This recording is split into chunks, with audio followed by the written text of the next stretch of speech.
ഭഗവാൻ ശ്രീരാമനോട് എന്താ പറയാ അത്യന്തം സ്നേഹവും വിശ്വാസവും കൂടിയ ഒരു വിഭാഗം വളർന്നു വരുന്നതിൽ സത്യത്തിൽ സന്തോഷമേ ഉള്ളൂ. പക്ഷെ അങ്ങനെ വളർന്നു വരുന്ന ചിലരൊക്കെ ചിലരൊക്കെ വെറും വർഗീയവാദികളും വിഷവത്തുകളുമായി മാറിപ്പോകുന്നത് സങ്കടമാണ്. അവർക്ക് ചില മുസ്ലിം പേരുകൾ കാണുമ്പോഴും കേൾക്കുമ്പോഴും എന്തൊക്കെയോ എവിടേക്കോ ചില വിഷയങ്ങൾ, എന്തെങ്കിലും ഒരു കേസ് വരുമ്പോൾ ആ കേസിൽ ഒരു മുസ്ലിം പേരുകാരനാണെന്നുണ്ടെങ്കിൽ അത് വലിയ വാർത്തയാകും, വലിയ വലിയ റീൽസുകൾ ഉണ്ടാകും, പലരെയും തെറിവിളിക്കുന്ന മതപരമായി തന്നെ ആക്ഷേപിക്കുന്ന വിധത്തിലുള്ള കാര്യങ്ങളെല്ലാം ഉണ്ടാവും. ചിലപ്പോൾ ലവ് ജിഹാദ് കയറും, എന്തെങ്കിലുമൊക്കെ കയറും. അറിയാമല്ലോ, സമൂഹത്തിൽ വിഷം വിതറുമെന്നർത്ഥം. എന്നാൽ ഭഗവാൻ ശ്രീരാമന്റെ ജീവിതം അല്ലെങ്കിൽ അദ്ദേഹം നമ്മളെ പഠിപ്പിച്ചത് ഇങ്ങനെയല്ലാണോ? സ്നേഹത്തിന്റെയും കാരുണ്യത്തിന്റെയും ഉദാത്തമായിട്ടുള്ള മാതൃകയാണ് ശ്രീരാമൻ എന്നാണ് ഞാൻ മനസ്സിലാക്കിയിട്ടുള്ളത്. ഞാനൊരു ബേസിക് ഒരു മുസ്ലിമായി ജനിച്ചൊരു വ്യക്തിയാണ്. 1990 മുതൽ ഏകദേശം ഒരു 2-2.5 വർഷം ബൈബിൾ പഠിക്കാൻ പോയി. അത് കഴിഞ്ഞിട്ട് ഒരു ആശ്രമത്തിൽ നിന്ന് ഒരു 2-3 വർഷം 3-3.5 വർഷത്തോളം വേദപഠനമൊക്കെ നടത്താനുള്ള സാഹചര്യം ഉണ്ടായി. എല്ലാം കൂടിയൊക്കെ ആയപ്പോ ദൈവം എന്താണ്, മതം എന്താണ്, മനുഷ്യൻ എന്താണ്, മനുഷ്യന്മാർ തമ്മിലുള്ള ബന്ധം എന്താണ്, മതങ്ങൾ തമ്മിലുള്ള ബന്ധം എന്താണ് എന്നൊക്കെ മനസ്സിലായിട്ടുണ്ട് കുറച്ചൊക്കെ. അതുകൊണ്ട് തന്നെ എനിക്കിതൊക്കെ കാണുമ്പോൾ ഒരു മുസ്ലിം ഒരു ഹിന്ദു നാമധാരിയെ ആക്ഷേപിക്കുമ്പോഴോ, ഒരു ഹിന്ദു നാമധാരി ഒരു മുസ്ലിം നാമധാരിയെ ആക്ഷേപിക്കുമ്പോഴോ, അല്ലെങ്കിൽ മതപരമായി അങ്ങോട്ടും ഇങ്ങോട്ടും തെരുവിളിക്കുമ്പോഴോ സങ്കടമാണ് തോന്നുന്നത്. കാര്യം ഇത്രയും വിവരം കെട്ട വിവരദോഷികളായിട്ടുള്ള ഒരു വിഭാഗമാണല്ലോ ഈ 2026 വിദ്യാഭ്യാസം കഴിഞ്ഞ് പുറത്തേക്ക് വരുന്നത് എന്ന് അറിയുമ്പോഴുള്ളൊരു സങ്കടം. അത് മാത്രമല്ല, മനുഷ്യൻ എന്താണ്, മാനുഷിക മൂല്യം എന്താണെന്ന് അറിയാത്ത ഒരു വിഭാഗമാണല്ലോ ഇവിടെ വളർന്നു വരുന്നത്. അവരുടെ തലമുറയും അങ്ങനെ ആയി പോയി കഴിഞ്ഞാൽ നമ്മുടെ ഈ ഭാരതത്തിന്റെ ഗതി എന്താകും എന്നുള്ളൊരു അവസ്ഥ ഓർത്ത്. ഇപ്പോഴത്തെ അവസ്ഥ നമുക്കറിയാലോ. ലോകരാജ്യങ്ങൾ 2026 എത്തി നിൽക്കുമ്പോൾ നമ്മളിപ്പോഴും ചാണകത്തെ കിടന്ന് ഉരുളുകയാണ് ഇല്ലേ? അല്ലെങ്കിൽ അങ്ങനെ ചെയ്യണം ഇങ്ങനെ ചെയ്യണം പറഞ്ഞുകൊണ്ട്, എന്നാലേ സ്വർഗത്തിൽ പോകുള്ളൂ എന്ന് പറഞ്ഞുകൊണ്ട് ബാക്കിയുള്ളവരെ കാഫിറാക്കി മാറ്റി നിർത്തുക. കാഫിർ എന്ന് പറഞ്ഞു കഴിഞ്ഞാൽ ഞാൻ ഉദ്ദേശിക്കുന്ന അർത്ഥത്തിലല്ല ഇവിടെ പറയുന്നത്. അതായത് ഞങ്ങൾ മാത്രം സ്വർഗത്തിൽ. ജഗന്നിന്ദാവായ പരമേശ്വരൻ കുറെ ഉറുമ്പുകളെ സൃഷ്ടിച്ചു. പുളിയുറുമ്പായിട്ടും ചോനുറുമ്പായിട്ടും കട്ടുറുമ്പായിട്ടും നെയ്യുറുമ്പായിട്ടും ഒക്കെ സൃഷ്ടിച്ചു. അതിലൊരു ഭാഗം പറയുന്നു പുളിയുറുമ്പ് മാത്രം സ്വർഗത്തിൽ, ബാക്കിയുള്ളവരെല്ലാം നരകത്തിലെന്ന്. എന്ത് ചെയ്യാനാ? ഭഗവാൻ ശ്രീരാമൻ ജാതിയോ മതമോ കുലമോ നോക്കിയിട്ടല്ല, ഓരോ മനുഷ്യന്റെയും ഹൃദയ നൈർമല്യം നോക്കിയിട്ടാണ്, അവരുടെ ഭക്തിയെയും അടിസ്ഥാനമാക്കിയിട്ടാണ് ആ മനുഷ്യനെ ഭഗവാൻ സ്വീകരിച്ചിട്ടുള്ളത്. ഇപ്പോഴും വിശ്വാസികളെ സ്വീകരിക്കുന്നത് അങ്ങനെ തന്നെ. കാട്ടാളനായിട്ടുള്ള ഗുഹനെ തന്റെ നെഞ്ചോട് ചേർത്തിട്ടും, അതുപോലെ ശബരി എന്ന അറിയാലോ, ശബരി കൊടുത്തിട്ടുള്ള ആ ഭക്ഷണം ഭഗവാൻ കഴിച്ചുകൊണ്ട് അത് ഹൃദയപൂർവ്വം സ്വീകരിച്ചതുമൊക്കെ ഭഗവാന്റെ പക്ഷപാതമല്ലാത്ത, അതായത് ഇതേപോലെ മുസ്ലിങ്ങൾ മുഴുവൻ ഹിന്ദുക്കൾക്കെതിരാണ്, തീവ്രവാദികൾ എന്ന് പറയുന്ന ഒരു സമീപനം ഭഗവാൻ ശ്രീരാമചന്ദ്രൻ ഇല്ലായിരുന്നു എന്നതിന്റെ ഇതിൽ എങ്ങനെ പറയാ? അധികാരം കൊണ്ടും അറിവ് കൊണ്ടും ഒരാൾക്ക് ദൈവത്തോട് എടുക്കാൻ കഴിയില്ല. സത്യം പറഞ്ഞാൽ അതെല്ലാവർക്കും അറിയാം, എല്ലാവരും അത് പഠിപ്പിക്കുന്നുണ്ട്. പക്ഷെ അവരുടെ ജീവിതത്തിലേക്ക് കൊണ്ടുവയ്ക്കുന്നില്ല എന്നേ ഉള്ളൂ. പക്ഷെ നിർമ്മലമായ സ്നേഹം കൊണ്ട്, ദൈവത്തെ നിർമ്മലമായ സ്നേഹം കൊണ്ട് നമ്മൾ കീഴ്പ്പെടുത്താൻ നോക്കുമ്പോൾ തന്റെ തൊട്ടടുത്ത് നിൽക്കുന്ന മനുഷ്യനെ അതുകൊണ്ട് മൂടിയില്ല എന്നുണ്ടെങ്കിൽ ആ കീഴ്പ്പെടുത്തൽ നടക്കില്ല എന്നുള്ള ഒരു പ്രാഥമിക പാഠം പോലും ഇല്ലാതെയാണ് ശ്രീരാമചന്ദ്രന്റെ പേരിൽ ഇമാതിരിയുള്ള വ്യക്തിത്വങ്ങൾ കാണിക്കുന്നത്. എന്നാൽ അതേ ശ്രീരാമചന്ദ്രന്റെ പേരിലാണ് ഒരു നേരത്തെ പറഞ്ഞ അധ്യാപകൻ അറിയപ്പെടുന്നത്. ഏത്? നിതിൻ രാജിനെ കൊന്ന അധ്യാപകനെ, റാം എന്നാണ് അയാളുടെ പേര്. ആ പേര് നിങ്ങൾ ആലോചിച്ച് നോക്കൂ. ഇനി മുഹമ്മദ് എന്നുള്ള പേര് ചിലർക്കൊക്കെ വലിയ പ്രയാസമാണ്. റാം എന്നുള്ള പേര് അയാൾക്ക് ഇട്ടത് കൊണ്ട് അയാൾ ചെയ്യുന്ന ആ പാതകത്തിന്, അല്ലെങ്കിൽ ചെയ്ത പാതകത്തിന്, ആ വിദ്യാർത്ഥിയുടെ മരണത്തിന്, ഇതിനു മുമ്പ് നടത്തിയിട്ടുള്ള സകല തോന്നിയാസങ്ങൾക്ക്, മാനസിക പീഡനങ്ങൾക്കൊക്കെ ഭഗവാൻ ശ്രീരാമചന്ദ്രൻ ഏതെങ്കിലും വിധത്തിൽ കുറ്റക്കാരനാവും? എന്റെ അഭിപ്രായത്തിലില്ല. നിങ്ങൾ എന്റെ വീഡിയോ കാണുന്ന എത്ര പേര് കാണുന്നറിയില്ല, കാണുന്നവരൊന്ന് ചിന്തിക്കും. അതേപോലെ തന്നെയാണ് മുഹമ്മദ് എന്ന് പറയുന്ന ഒരു പേരുണ്ടായിപ്പോയി എന്ന് കരുതിയിട്ട് എന്തൊക്കെ ചെയ്യാൻ പറ്റും? ഒരു ചെറിയൊരു ഉദാഹരണം, നമ്മുടെ ജോസഫ് മാഷ് ഉണ്ടല്ലോ, പ്രഫുൽ കുഞ്ഞമ്പുയുടെ ഒരു വാചകം എടുത്തുകൊണ്ട് അദ്ദേഹം ചോദ്യപേപ്പറിലൊന്ന് സെറ്റ് ചെയ്തപ്പോ പടച്ചോനെ എന്ന് വിളിക്കുന്നത് സാധാരണ മുസ്ലിങ്ങളാണ്. മറ്റു മതസ്ഥർ അങ്ങനെ വിളിക്കാറില്ല. നമ്മൾ കേരളത്തിലെ കാര്യം പറയാം.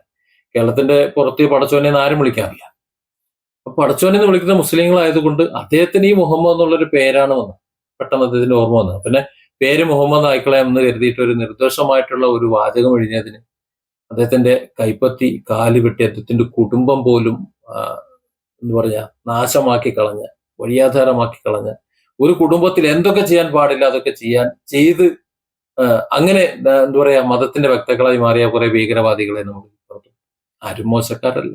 മുഹമ്മദ് നബി പറഞ്ഞു തന്ന മതത്തിനാകട്ടെ ആ സ്നേഹത്തിന്റെയും സഹനത്തിന്റെയും കാരുണ്യത്തിന്റെയും ഒക്കെ മാർഗങ്ങളാണ് പറഞ്ഞത്. തന്റെ ചുറ്റുവട്ടത്തുള്ള 40 കുടുംബങ്ങളിൽ ആരെങ്കിലും പട്ടിണി കിടന്നാല് നീ വയറ് നിറച്ച് ഭക്ഷണം കഴിക്കണമെന്നുണ്ടെങ്കിൽ നിനക്ക് മോക്ഷമില്ല, നിനക്ക് സമാധാനമില്ല എന്ന് പഠിപ്പിച്ചിട്ടുള്ള കാരുണ്യവാനായിട്ടുള്ള പ്രവാചകൻ.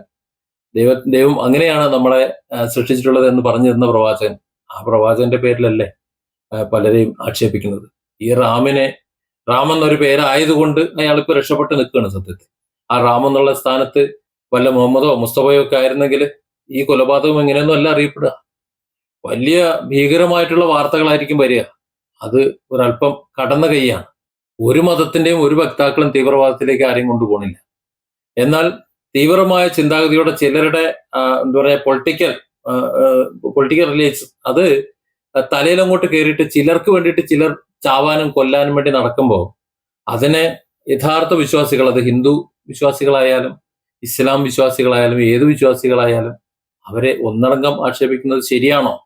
കുറ്റം ചെയ്യുന്നവൻ, ഈ സാമൂഹ്യദ്രോഹിയായി ഇവിടെ വാഴുന്നവന് റാം ഉണ്ടാവും, മുഹമ്മദ് ഉണ്ടാവും, റഹീം ഉണ്ടാവും, ജോസഫ് ഉണ്ടാവും, തോമസ് ഉണ്ടാവും, എല്ലാം ഉണ്ടാവും. അങ്ങനെ പലരും ഉണ്ടാവും. അതൊക്കെ ഏതെങ്കിലും മതത്തിന്റെ വക്താക്കളല്ലാതെ ഇവിടെ ആരും ജനിക്കുന്നില്ല. ഇന്ന് ഏതെങ്കിലും ഒരു മതത്തിന്റെ പേരല്ലാതെ ആരും ജനിക്കുന്നില്ല. കാരണത്താൽ ആ മതക്കാരെ മുഴുവൻ നമ്മൾ ആക്ഷേപിക്കണം. നിതിൻ രാജ് എന്ന് പറയുന്ന വിദ്യാർത്ഥിയുടെ മരണം കേവലം ഒരു ആത്മഹത്യയല്ല എന്ന് എല്ലാവർക്കും അറിയാം. ജാതീയമായിട്ട് ആക്ഷേപിച്ച് അവന്റെ ഉത്തരക്കടലാസുകൾ പോലും മറ്റുള്ളവരെ മുന്നിലിട്ട് അവഹേളിച്ച്, അതായത് മാനസികമായി എത്രത്തോളം ടോർച്ചർ ചെയ്യാൻ പറ്റുമോ അതെല്ലാം ചെയ്ത് അവന്റെ സഹപാഠി കഴിഞ്ഞ ദിവസം മീഡിയക്ക് വന്ന് സംസാരിച്ച് നമുക്കറിയാലോ എന്തൊക്കെയാണ് പറഞ്ഞത്, ഏത് വിധത്തിലാണ് അവിടെ റാമെന്ന് പറയുന്ന ആ നരാധമൻ അവിടെ കാണിച്ചു കൂട്ടുന്നത്. ഭഗവാൻ ശ്രീരാമചന്ദ്രന്റെ നാമധേയം കടമെടുത്തുകൊണ്ട് അല്ലെങ്കിൽ എടുത്തിട്ട് നന്നായി വളരട്ടെ, നല്ല സമൂഹത്തിന് മാതൃകയാകട്ടെ എന്ന് കരുതിയിട്ട് ആ തന്തയും തള്ളയിട്ട് കൊടുത്തൊരു പേരാണ്. ആലോചിച്ച് നോക്കൂ എവിടെയാണ് വരുന്നതെന്ന്. ഏതായാലും മനുഷ്യത്വത്തിന് വില കൽപ്പിക്കാത്ത അധ്യാപകരുണ്ട്. ഇയാൾ നേരത്തെ തന്നെ കുറ്റക്കാരായിട്ടും ഇപ്പോഴും ആ സ്ഥാനത്ത് തുടരുന്നു എന്നത് ബന്ധപ്പെട്ട അയാളെ ആ സ്ഥാനത്തിരുത്തുന്ന ഉത്തരവാദികളായിട്ടുള്ള ഭരണകർത്താക്കൾക്ക് പങ്കുണ്ട്. അവർക്ക് അതിൽ നിന്ന് ഒഴിഞ്ഞു പോകാനും പറ്റില്ല.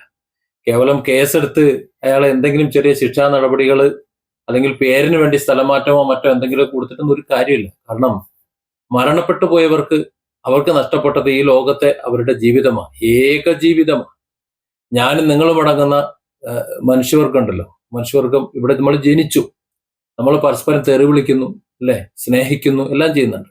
ഇപ്പൊ എന്റെ വീഡിയോയ്ക്ക് താഴെ ഒരു പക്ഷേ പലരും തെറി വിളിക്കുന്നുണ്ട്. എനിക്ക് വലിയ സങ്കടം, 2 സങ്കടമാണ് എനിക്ക് സാധാരണത്തിൽ വരല്. ഒന്ന്, ഞാൻ നേരത്തെ പറഞ്ഞതുപോലെ എന്റെ വീഡിയോയ്ക്ക് താഴെ വന്ന് പച്ചയ്ക്ക് എന്നെ തെറി വിളിക്കുമ്പോൾ എന്റെ വീട്ടുകാരെ മറ്റുള്ളവരെ മൊത്തം ആക്ഷേപിച്ചുകൊണ്ട് അപമാനിച്ചുകൊണ്ട് പുറത്തേക്ക് പറയാൻ പറ്റാത്ത വിധത്തിലുള്ള വാക്കുകൾ ഉപയോഗിച്ചുകൊണ്ട് എന്റെ ഇൻബോക്സിലും അല്ലാതെ തെറി വിളിക്കുമ്പോൾ സത്യത്തിൽ ആ കുടുംബത്തെ അല്ലെങ്കിൽ അവരെ ആരെങ്കിലും ഞാൻ ഏതെങ്കിലും തരത്തിൽ ദ്രോഹിച്ചിട്ടുണ്ടോ? ഇല്ലല്ലോ. എന്നിട്ടും അവർ എന്നെ വിളിക്കണമെന്നുണ്ടെങ്കിൽ, അത്തരത്തിൽ വിളിക്കണമെന്നുണ്ടെങ്കിൽ, എന്റെ അഭിപ്രായം പറഞ്ഞതനുസരിച്ച് വിളിക്കണമെന്നുണ്ടെങ്കിൽ അവരുടെ മനസ്സ് എത്രത്തോളം വിഷമാണ് എന്ന് ചിന്തിച്ചാൽ പോരെ. ഒന്നത് അതിലെനിക്ക് വിഷമം തോന്നാറുണ്ട്, എന്നെ വിളിക്കുന്നതിലല്ല, അത്തരത്തിലുള്ള വലിയൊരു വിഭാഗം ഇവിടെ ഉണ്ടായി വരുന്നുണ്ടല്ലോ എന്ന്. രണ്ടാമത് എനിക്ക് ദുഃഖിക്കുന്നത് ചില ഷോർട്സുകളും ചില വീഡിയോസും കാണുമ്പോഴാണ്.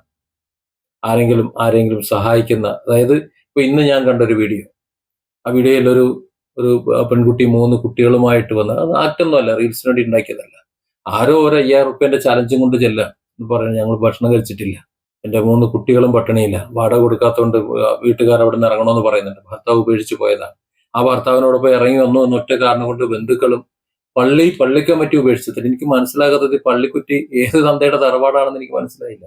അതാണ് എനിക്ക് മനസ്സിലാകാത്തത്.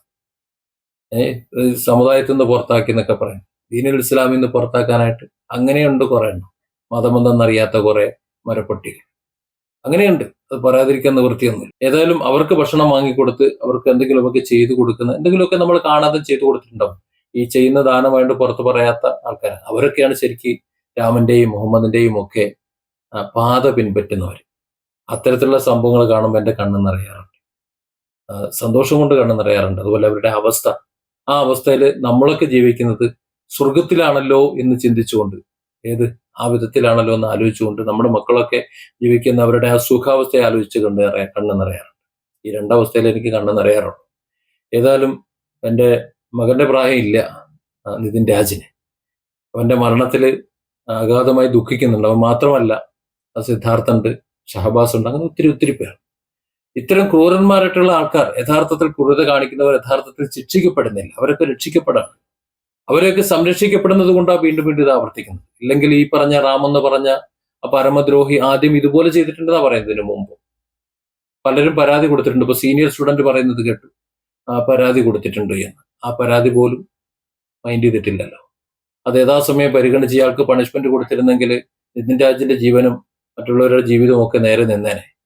4, 5, 6 വർഷം കൊണ്ട് തീരേണ്ട കോഴ്സുകൾ 10, 12 വർഷം നീട്ടി അവരുടെ ജീവിതം തുലയ്ക്കുന്ന ഈ നരാധന്മാരെ ഇനി എന്തിനാണ് ആ കസേരയിൽ വെച്ചുകൊണ്ടിരിക്കുന്നത് എന്നാണ് എനിക്ക് മനസ്സിലാക്കുന്നത്.